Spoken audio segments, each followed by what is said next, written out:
The petrodollar is actually a device invented by Kissinger and Nixon. The standard of living of all Americans can be traced back to here, the vast oil-rich deserts of Saudi Arabia. In the early 70s, after the Arab crisis happened with the oil embargoes, OPEC basically tripled the price of oil to the Western world. And at that time, America realized that they were vulnerable because they were importing about 70% of all the oil they consumed. To secure a reliable foreign source of oil, U.S. President Richard Nixon sent his Secretary of State and National Security Advisor Henry Kissinger to Saudi Arabia for a secret meeting. The result was a pact that still stands to this day. If Saudi Arabia, which at the time was the world's largest producer of oil, would sell the oil in US dollars, America would defend Saudi Arabia and make sure the House Assad would stay in power. As a direct result of this U.S.-Saudi agreement, all other oil-producing nations also adopted the dollar as the de facto medium of exchange. Demand for it increased exponentially all over the world, and soon it had a new name, the petrodollar. Your currency is only as strong as the demand for it, just like anything else, the supply and demand.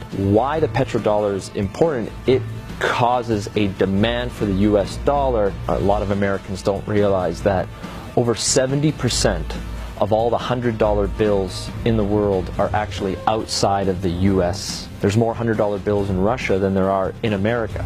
This stockpile of US dollars in countries around the world is because oil is bought and sold using the greenback.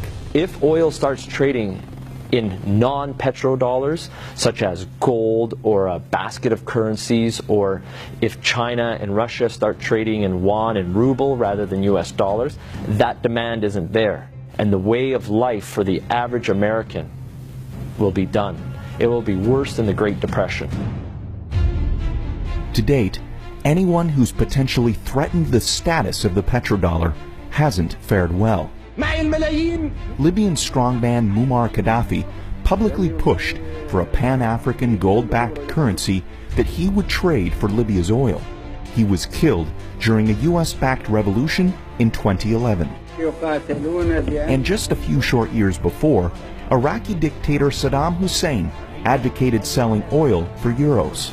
At this hour, American and coalition forces are in the early stages of military operations to disarm Iraq. The U.S. invaded under the guise of looking for WMDs.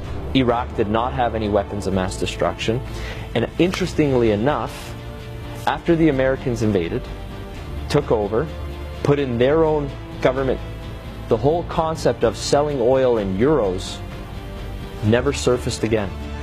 Today, many countries resent the current petrodollar system, and their leading spokesperson is none other than Russian President Vladimir Putin. Americans should be very worried about what Putin can do. There is a new Cold War going on. It is the Colder War. That is exactly what's going on. And who's in the center of this push? Vladimir Putin. And the petrodollar is so crucial to the Colder War. The only thing holding America right now at the top is the petrodollar. And let me make it very clear. If the petrodollar dies, so does America as a superpower.